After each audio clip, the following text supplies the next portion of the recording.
we continue our discussion on the theory of spectrophotometry now. The idea is to derive a relationship between concentration and absorbance. So, this is a session with a number of equations. I hope you will be up to it. It is not very complicated, but in general it requires a little bit of knowledge of mathematics and integration, derivation, etc. I hope you are all up to it. So, basically spectrophotometry is based on the measurement of the fraction of light that is coming that is of a known wavelength.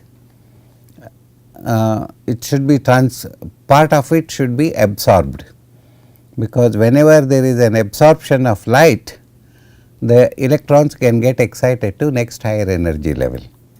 So, any UV visible peak, whether it is n to pi star, sigma to sigma star, or pi to pi star, or n to pi star, all of it must result in the decrease of the incident light.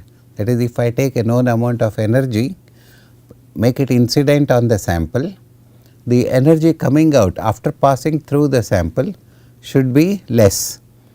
That means part of the energy is absorbed. The absorbed energy is used in the electronic transitions, like what I had already told you.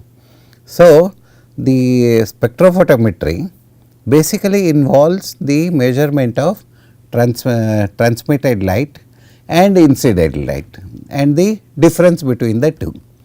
So, how do we go about doing it is to imagine a solid block like this.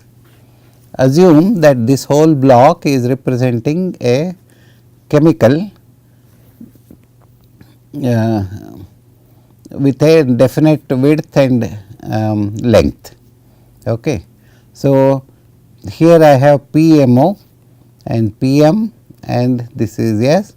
So, I have the initial radiation coming through this block, part of it will be absorbed, what comes out would be having energy less than what is less than PMO. And what for our purpose, what I do is I take a small cross section of this having a length of about dx. So, then I extend the derivation to the whole box. That is the idea. So, you have to consider a beam of parallel monochromatic radiation with power P0 passing through a transparent cell having a path length of B centimeter containing an absorbing solution.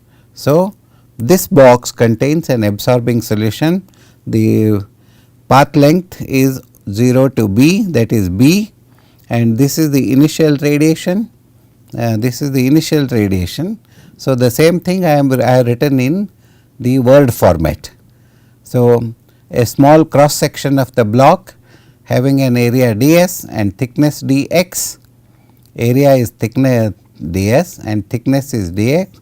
Let it contain n number of molecules, that is, instead of n I am taking dn, a small fraction. So, on which photon capture occurs. Photon capture means incident radiation is absorbing. So, the power of the beam entering the section Px is proportional to the number of photons per unit area.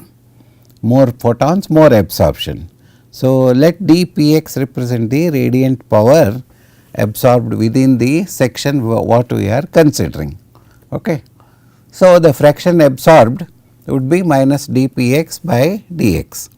So, it must be equal to the ratio of the capture area to that of the total area. So, I can write an expression like this: minus dPx by Px should be equal to ds by S, and here the term ds represents the sum of the capture areas for particles within the section, which in turn is proportional to the number of absorbing species. So, I can write ds is equal to is a term containing two parameters, one is A and another is dn. Dn, or we already know that it represents the number of molecules, and A is a proportionality constant which represents the capture cross section. Remember, we are talking about a single molecule as of now. So, capture cross section corresponds to almost the diameter of the analyte. So now what I should do is I should combine all these small boxes and then calculate the total amount. So, how I do it, that is by integration. So, I combine the equation 1 and 2 and integrate. Where do I integrate? I integrate from 0 molecules to total n number of molecules. So, I get I write an expression like this, integral sign, and when we evaluate the integrals, I get minus ln p by p 0 is equal to a n into a n upon s, and or I convert this into log p naught by p is equal to, I simply interchange the numerator and denominator on the left side. So, that changes the sign. So, log of p naught by p is equal to a n upon s, and since I am changing from ln, I have to include a factor of 2.303. So, actually ln is minus 2.303 log. So, that comes as a denominator here, that is our equation number 5, and then the cross sectional area I can also express as the ratio of the volume of the block in cubic centimeters or path length in centimeter. So, I add one more factor, that is b, that is the path length. I can take 1 centimeter path length, I can take 5 centimeter path length, I can take a 10 centimeter box, or I can take 0.1 centimeter box. So, whatever it is, I introduce a factor known as b. Since n by v, here you see n, this is the total volume. So, n total number of atoms divided by total volume is the number of particles per cubic centimeter, that is nothing but concentration. So, I can replace n and v by a simple term, that is concentration. So, concentration can be expressed as moles per liter by dividing with the Avogadro's number. So, number moles is equal to n particles divided by 6.023 into 10 raised to 23, that is Avogadro number particles per mole, and if I do that, the concentration I can express it as n by 6.203 multiplied by 1000 liters divided by total volume, and that way I can convert it into moles per liter. So, the combining this equation, again I go back to equation 6, that is log of p naught by p. Here I simply introduce what we have derived just now. So, log of p naught by p is equal to 6.3023 multiplied by 10 raised to 3 into a into b into c divided by 2.303 into 1000. So, these are all essentially derivations following from one equation to another. So, all the constants in this equation, that is in the previous equation, this is a constant, this is constant, this is only variables are a, b and c. So, all this represents some sort of a number which is a proportionality constant. So, what we do is we put the proportionality constant as epsilon, and then we write the expression log of p naught by p is equal to e to the power epsilon b c, and that is known as absorbance. This absorbance is a defined quantity. So, the difference between the incident and the radiated light, transmitted light, logarithm of that is defined as absorbance. So, basically what we are talking about is absorbance is proportional to concentration and path length, and epsilon is a constant depending upon the molecular size, molecular structure, molecular concentration, not concentration, only molecular size. It depends upon this, it is a species specific quantity depending upon the molecular cross section and number. So, this equation is known as Beer-Lamberts law. Actually, there are two laws involved in this. One represents the proportionality with respect to concentration, another represents proportionality with respect to the path length. So, Beer's law represents relates the absorbance to the concentration, and Lambert's law relates to the path length. So, since both of them relate in the same way by the same expression epsilon, we simply say it is related to both B and C, path length and concentration. So, what do we do? Transmittance. Now, we define a term what is known as transmittance. Transmittance is what comes out of the substance after the initial radiation passes through. So, that is again a ratio term in terms of light, power of the light, that is P divided by P naught, and absorbance is P naught by P, that is absorbance log. So, absorbance is basically, if you look at these two equations, that is 10 and 11, you will see that absorbance is logarithm of 1 over transmittance or negative log transmittance. This expression, it is very important for us to follow, because in all our discussions henceforth. So, it is very clear, it should be very clear to you that whenever we are talking of absorbance, we are talking about negative log of the transmittance. Okay. That is, transmittance is P by P0, incident light, intensity of the incident light to that of the transmitted light to that of incident light.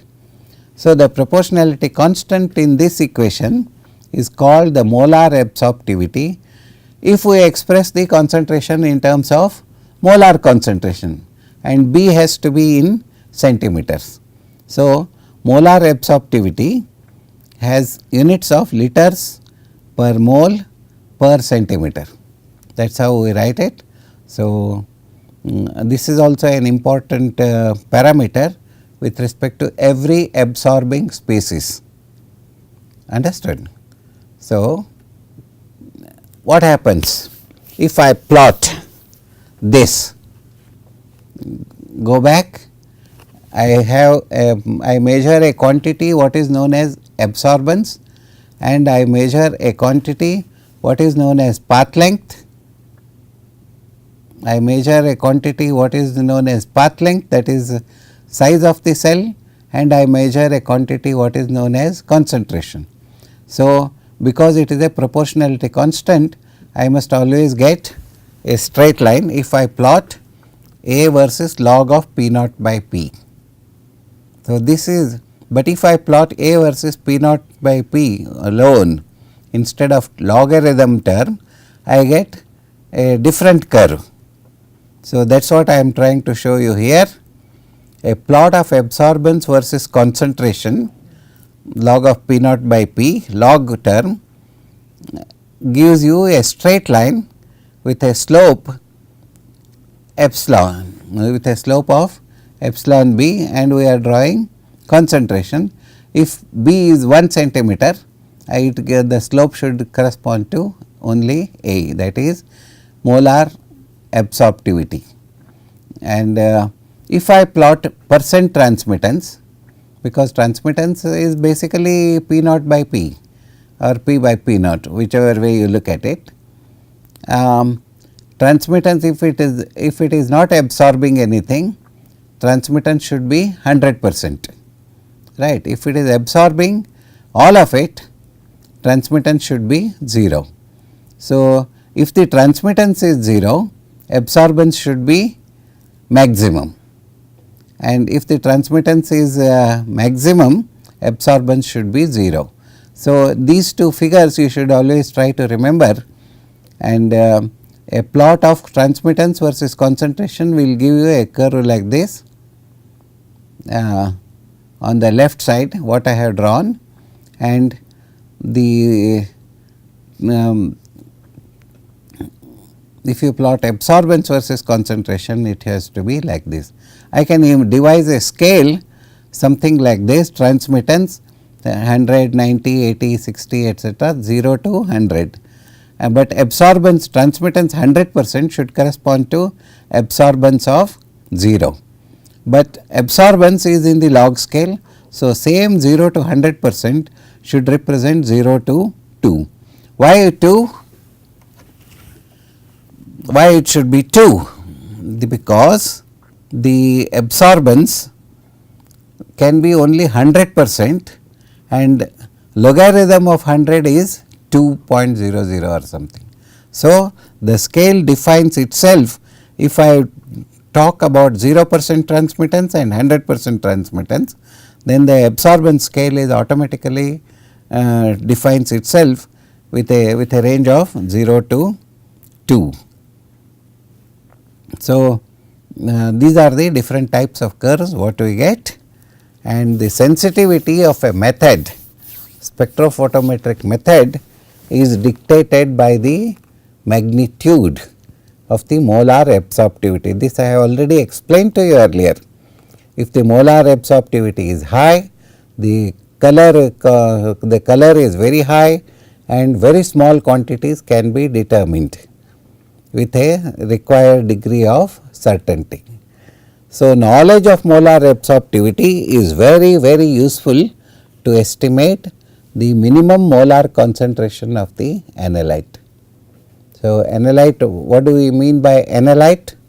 Analyte is what we want to determine. It may be an organic substance having sigma to sigma star, n to pi star, pi to pi star, n to pi star transitions, or charge transfer complexes, or any other colored compound, and that is the analyte. What we want to analyze is known as analyte. And if the analyte has a molar, every organic compound has got a molar absorptivity as a characteristic. So, as stated earlier, the molar absorptivities of number of compounds have been calculated and determined and put in a compendium. It is available in the textbooks or internet or on Google or in the library or in the journals, research journals, etc., and books, something like that. And the molar absorptivity, you should remember that if it is in the range of 10 raised to 4 to 10 raised to 5, the determination of microgram quantities is concentration of the analyte is possible, that is parts per million. 1 part in 1 million, that is 10 lakhs, we can determine by spectrophotometry. And if the absorbance, molar absorptivity is very low, then obviously the detection limit can be higher. So, in exceptional cases, if the molar absorptivity is really very high, then I can go to sub parts per million, that is nanogram quantities also. So, but this requires very high instrumentation, because at nanogram quantities the instrumental error becomes almost equal to measurement. So, the error percentage increases at that level. For that we need a better electronics, and how do we go about doing it? We will study in the discussion on the instrumentation. Right now, for the time being, what I want you to understand is high molar absorptivity means very low detection of the substance, low quantities, and that is what we want. We do not want to determine like a bucket chemistry in high quantities. For that titrations, gravimetry and several other methods are available, but the pollutants have got a characteristic that very small quantities can affect us in a very large manner. So, that is where the crux of the problem is there, and that is why we are talking about UV visible spectrophotometry as a technique for pollution control monitoring. So, if I can determine these quantities in parts per million or parts per billion, the government also can impose conditions for us not to release concentrations higher than ppm levels. That is how the whole thing is sort of supportive of each other. Okay. Now, I want you to look at a small problem as an example. So, the example is reads like this: molar absorptivity of 110 phenanthroline is 12,000 liters moles inverse centimeters inverse, and minimum detectable absorbance of the instrument is 0.004. Okay. And suppose I use a 5 centimeter path length. I take a box of 5 centimeter and fill it with a solution of 5 ml. Okay. So, the minimum quantity that can be detected is how much? It is a very simple relation, A is equal to epsilon B c. So, if I write the equation, C should be equal to A by epsilon B c. I want the slide, look at the slide once again. C is equal to C is equal to A by epsilon B c. This is A is equal to epsilon B c. So, if I put these numbers, what I can determine is 6.66 into 10 raised to minus 8 grams per liter. This is in sub ppm level. So, you can imagine the power of spectrophotometry for the minutest quantities that can be determined with certain accuracy. That is the beauty.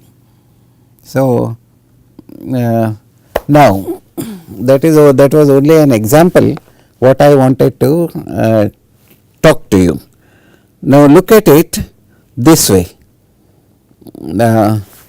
I want you to think about A is equal to epsilon B c. So, if you plot A absorbance versus concentration, you should get a straight line passing through the origin. Now, if all substances systems follow Beer-Lamberts law, I must get a straight line. But do I get a straight line? That depends upon several factors. Suppose the concentration keeps on increasing, on the log scale there will be large quantities, but all of them will be all it can show is 100% absorbance. So, at higher concentrations they will all be bunched together on the logarithmic scale. On the lower side, if the concentration is very low, it is not easy to determine, because the instrumental noise which determines log of P naught by P would be almost equal to that. So, the error will be more. So, there is only a certain concentration range in which Beer-Lamberts law operates. So, what does Beer-Lamberts law say? The absorbance should be proportional to the concentration. It does not say up to what level concentration, it does not say up to what level the linearity is obtained. So, because the molar absorptivity is different and compounds are different, matrix may be different. So, there is always a certain range for any given system in which the molar absorptivity will be linear. So, what happens to the range when you cross that range? Will Beer-Lamberts law still be followed? That means, will you get always a straight line at any concentration? Very low, very high, somewhere there should be a limit. So, that we are going to discuss now, and the derivations, the deviations from Beer-Lamberts law are quite a few. So, almost all colored substances absorbing in U visible range follow Beer-Lamberts law, but only up to a particular concentration. Therefore, absorbance is related to path length. So, at higher concentration the curve does not follow linearity. These deviations can be grouped into 3 classes, and these include, they are real deviations, and some could be induced by instrumental factors, and some can be induced by chemical factors, that is number 3, and all these things combine to give you a very small range in which Beer-Lamberts law is followed. So, let us look at the deviations. So, how does the deviation look like? A Beer-Lamberts law, you have to understand now that Beer-Lamberts law is only a limiting law. At high concentration, the solute, solvent, solute, all kinds of interactions will take place in a given solution. So, that can affect the charge density of the analyte environment. What does charge density mean? It means absorption, absorptivity. So, the actual concentration in which the absorptivity changes is not directly related to concentration, but to the refractive index of the solution. The actual actual relationship is given by A is equal to a true value multiplied by a factor which represents n refractive index. That relation is given by n square plus 2 whole square, and up to 10 raised to minus 3 concentration this works, but higher concentration the refractive index increases, and increase of the refractive index causes departure from the Beer-Lamberts law. That means, the straight line graph will not be obtained anymore. So, the other factors cause deviation. For example, look at your screen now, that is number 1. One is polychromatic radiation. Whatever we may talk about, however much we may talk about, it is almost impossible to get a it is almost impossible to get the single wavelength of single radiation of single wavelength. It is impossible in the whole world.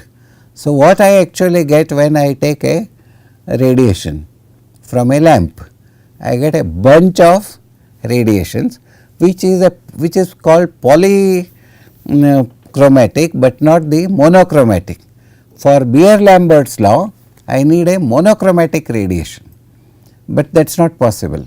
So, any time the Beer-Lamberts law is obtained only as a limiting law, not as a definitive law.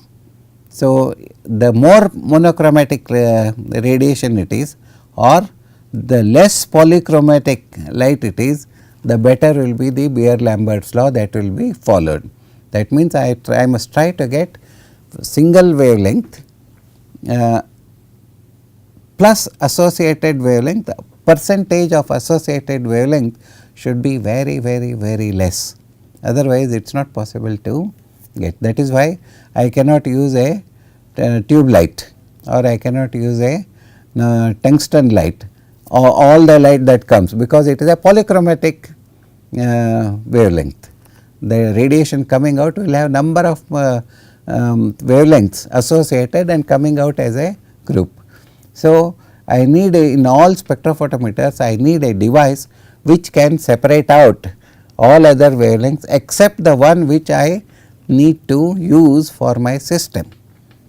So, if I need 243 nanometer, I must isolate 243 nanometer only, but it is not possible. When I isolate 243, plus or minus 3 nanometer I always get. I have explained to you earlier, just go back and look at the half width peak.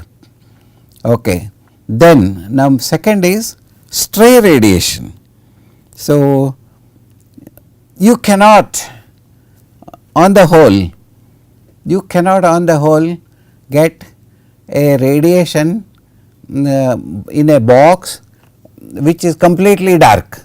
There will always be some amount of radiation coming from different sources. That means you cannot find a perfect black body in which you can send the monochromatic light and no other light.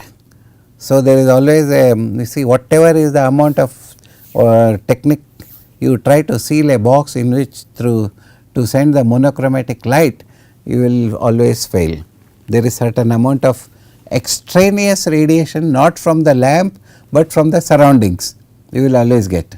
So, that is known as stray radiation. Whenever you buy an instrument, you must always look at what is the stray radiation component in a given system. So, it is one of the least stray radiation means better instrument. So, stray radiation again contain many other wavelengths. So, it is not possible for us to say it is monochromatic light at all. So, sometimes what happens is, I talked about is taking the sample in a box, right. So, the box I need to measure once, twice, thrice, etc. Once I need to measure what is incoming and once I need to measure what is outcoming. How do I do that? The incoming light I must pass it through an air, so measure it, and outcoming light I must pass it through the sample and I must measure what is outcoming. So, the cells, the box in which the sample is kept, they should be matching because they should not introduce errors on their own. I want to measure the concentration of the substance taken in a cell, but not the cell material. Cell material may be a glass, it may absorb part of it, it may be a quartz, it may absorb part of the radiation, it may absorb many other radiations. So, mismatched cells, the cells should be exactly matching each other. That is why it is very important how we take the sample. And then instrumental noise, as I already explained to you, higher concentration the bunching takes place, lower concentration error is more. So, there is always certain amount of radiation that is moving here and there which does not allow Beer-Lamberts law to be followed perfectly. That is how we should understand. So, the instrumental noise quite often is quantized, can be calculated, quantified. So, one is heat detector, these are different kinds of noises instrument. One is limited readout resolution, and then Johnson noise, amplifier noise, photon detector shot noise, and then cell positioning uncertainties, source flicker. So many possibilities of errors in the instrument. When you design an instrument, you must avoid all these. I am not going into details of this kind of instrumental noise, because that is not for us at this stage, but what is important is we understand what are the different sources of errors that can creep in the determination of a substance by Beer-Lamberts law. So, these are the different things, and then I have some more slides which will tell you about more about the instrumental part that causes an error, but I am not going into details. For example, there are about 3 cases. One is source flicker noise, shot noise, etc. They can all be quantified, but the effect of bandwidth also is important, because I have, as I already told you, the selection of a monochromatic light is important, and the effect of slit width, how big a slit is again important. I will explain to you this in the next class, and chemical deviations are also possible. So, we will talk about the chemical deviations, and we will talk about the instrumental noise, etc., how they really affect the Beer-Lamberts law, and we will also see how to minimize the error in the measurement of Beer-Lamberts law, and also how to avoid the chemical errors coming from chemical deviations, that we will see in the next class. Thank you very much. Have a nice day.